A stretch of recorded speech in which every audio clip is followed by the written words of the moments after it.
With you where you're at in your career right now and everything that you've done, did you ever think you would be in the position you are in right now? No like shot. as a little kid, like No shot. No shot whatsoever. I mean, dude, I'm a little kid that grew up in Florida. I'm a fourth generation Floridian. Still, I haven't left there. Had the opportunity to leave there to come out here in California, like the late 90s when I first turned pro, and just stayed back there. It was easier for me. And dude, then the next thing you know, you start winning, and you're getting all these opportunities, making some cheddar, and then yeah, just one thing led to another.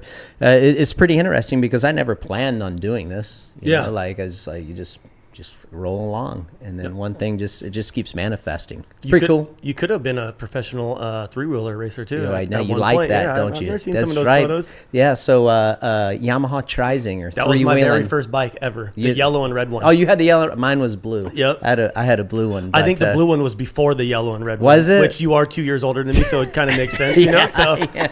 I got you covered on that, but not only by a couple years. But yeah, it's just crazy. And a lot of people will always like ask, like, well, dude, how did you get to where you were? And it's really pretty simple, just hard work, straight up. It sounds boring, and everyone wants some gnarly story about this, blah, blah, blah. I mean, I think the only thing that's gnarly about my story is just how much I trained, rode, and prepared compared to my competitors. But at the end of the day, dude, there's no magic pill or nothing like that got me the success that I did. It was just straight up just going, if my competitors were training an hour a day, I'm doing an hour and a half a day. I've heard it from so many different top tier athletes. Like Ricky changed the game with training and like made it more serious and like a job. And like a lot of guys were like, he made it not fun because we knew if we, like you said, if we were working an hour, he was working 2 hours. So it's like, they were always wondering what you were doing. And I think it's so funny like how times have changed, because back in the day, you would ride by yourself. Yeah. Like you're not riding, you're not testing with anyone. You don't have anyone to like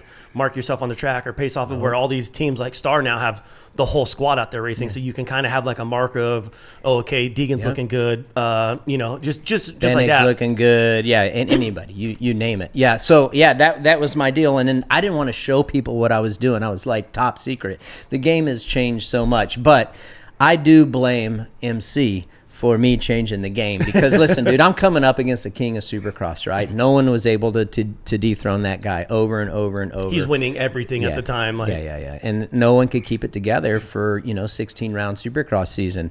And I knew that I had the on track game and the racecraft, but I didn't have the fitness to support that. And so going into the 2001 season, I'm like, dude, I got to do a transformation. I got to get right. I got to get the diet right, the gym right, cardio right.